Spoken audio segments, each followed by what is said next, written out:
क्रिश का सुनने का गाना। ભારતમાં સોશિયલ મીડિયામાં વાયરલ થવું એ શું કોઈ ગુનો છે? સોશિયલ મીડિયામાં હમણાં ધૂમ નામનો એક છોકરો વાયરલ થઈ રહ્યો છે, જે કચરો વેણીને પ્લાસ્ટિક વેણીને પોતાનું જીવન ગુજારી રહ્યો છે. એણે કોઈ સોંગની એક બે લાઈન ગાઈ દીધી, કેમેરામાં એણે કોઈએ રેકોર્ડ કરી લીધો અને એનો જે વિડીયો છે એ વાયરલ થઈ જાય છે.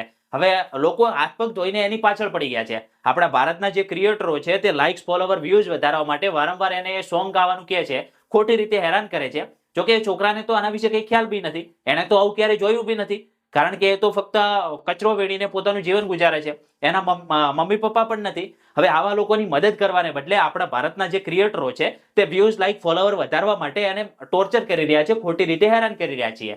હવે આપણે એ ના બોલવું જોઈએ. થોડા સમય અગાઉ જ રાજસ્થાનમાં એક ભંગારવાળા બાબા પણ ઇનડાયરેક્ટલી રીતે આ રીતે વાયરલ થઈ ગયા હતા અને લોકોના ત્રાસથી એમણે પોતાની જીવન લીલા જ સમેટી નાખી હતી. તો આ વિડીયો જેટલો બની શકે બધાને શેર કરજો અને આવા વધારે વિડીયો તમારે ગુજરાતી ભાષામાં જોવા હોય તો આપણા પેજને ફોલો કરી દેજો.